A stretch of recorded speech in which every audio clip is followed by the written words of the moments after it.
Sumainyo ang Panginoon. At sumayo rin. Ang mabuting balita ng Panginoon ayon kay San Mateo. Papuri sa iyo, Panginoon. Noong panahong iyon, nabalitaan ni Jesus na ibinilanggo si Juan, kaya't bumalik siya sa Galilea. Ngunit hindi na siya sa Nazareth na nirahan, kundi sa Capernaum. Ang bayang ito ay nasa baybayin ng lawa ng Galilea, sa mga hangganan ng Zabulon at Neftali. Sa gayoy ay natupad ang sinabi ni Propeta Isaías. Ang lupain ng Zabulon at lupain ng Neftali, daanan sa gawing dagat sa ibayo ng Jordan, Galilea ng mga hentil, itong bayang nag-apuhap sa gitna ng kadiliman, sa wakas ay nakakita ng maningning niyang ilaw. Liwanag na taglay nito ay siyang ngayong tumatanglaw sa lahat ng nalugami sa lilim ng kamatayan. Magmula noon ay nangaral na si Jesus. Ang sabi niya, pagsisihan ninyo talikdan ang inyong mga kasalanan, sapagkat malapit nang maghari ang Diyos. Ang mabuting balita ng Panginoon. Pinupuri ka namin, Panginoong Hesukristo. Magsipo muna ang lahat. Magandang umaga po sa inyong lahat. Welcome po sa Basilica Minor at Pambansang Dambana ni Jesus Nazareno. Batiin naman natin yung ating mga katabi ng magandang umaga, sabay ngiti o tango. Siguro po, lahat tayo may karanasan na nagkamali ng sakay ng jeep o ng bus. Marahil, sometime in the past, sumakay tayo sa jeep. Hindi nagtagal, natuklasan natin, mali ang nasakyan mo. Imbis na papunta dun sa destinasyon mo, mukhang salungat pa nga, palayo. Natatandaan niyo kung anong ginawa ninyo nang malaman niyo na mali pa lang inyong nasakyan? Ano ginawa po ninyo? Bumaba ba agad kayo? O medyo natagalan pa? Marahil, dahil natatakot ka na mapahiya, hindi ka muna sumakay, hindi ka muna bumaba. Hindi ka muna pumara. O kaya nag-isip-isip ka pa. Pinag-isipan mo pa, kaya hindi ka kaagad nakababa.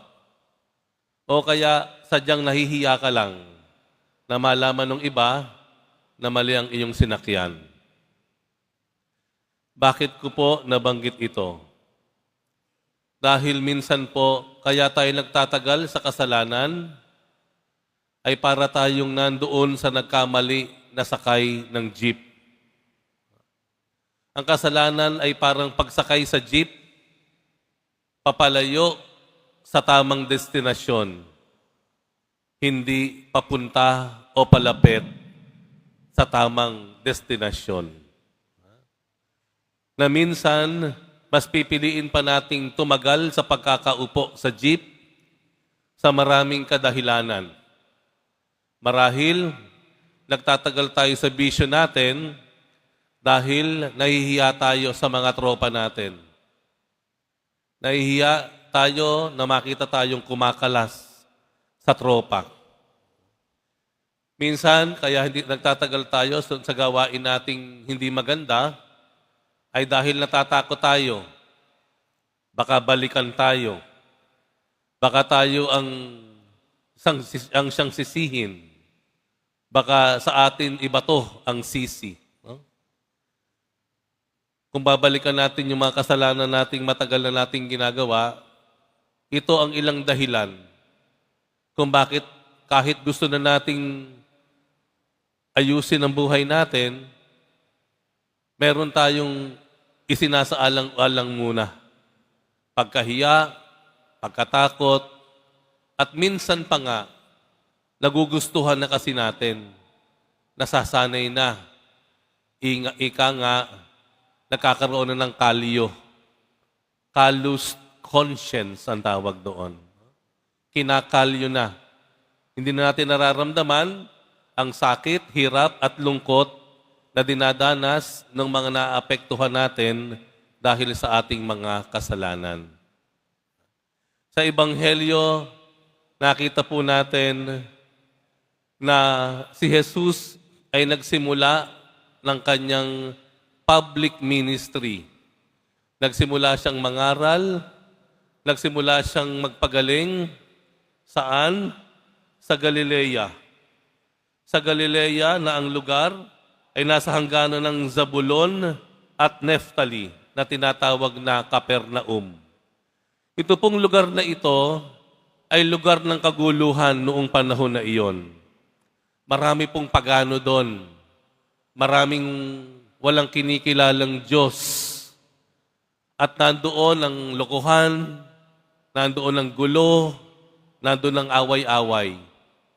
Pero tignan niyo po, ang sabi doon sa Ebanghelyo, mula pa nung unang-una, nagkaroon na pala ng propesiya.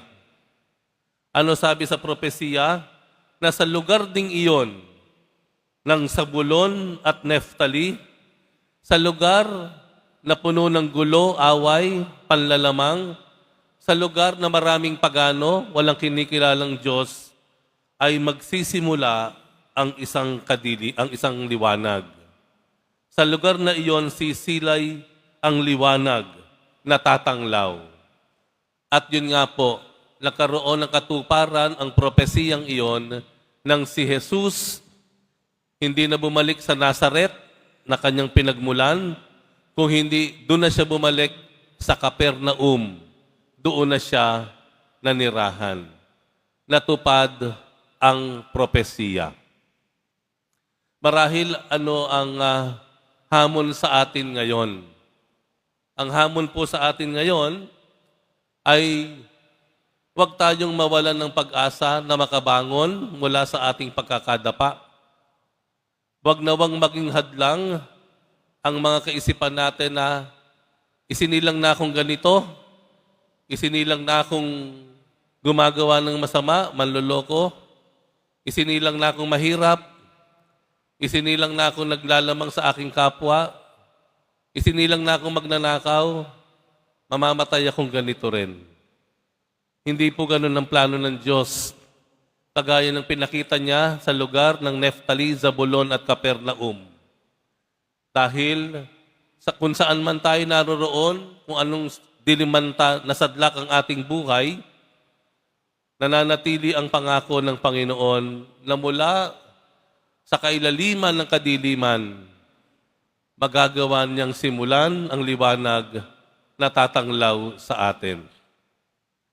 Kaya kung sakali po, ngayon, nakasakay kayo sa jeep ng buhay, papalayo sa kaharian ng Diyos, papalayo sa kapayapaan, papalayo sa pagkasundo sa kapwa.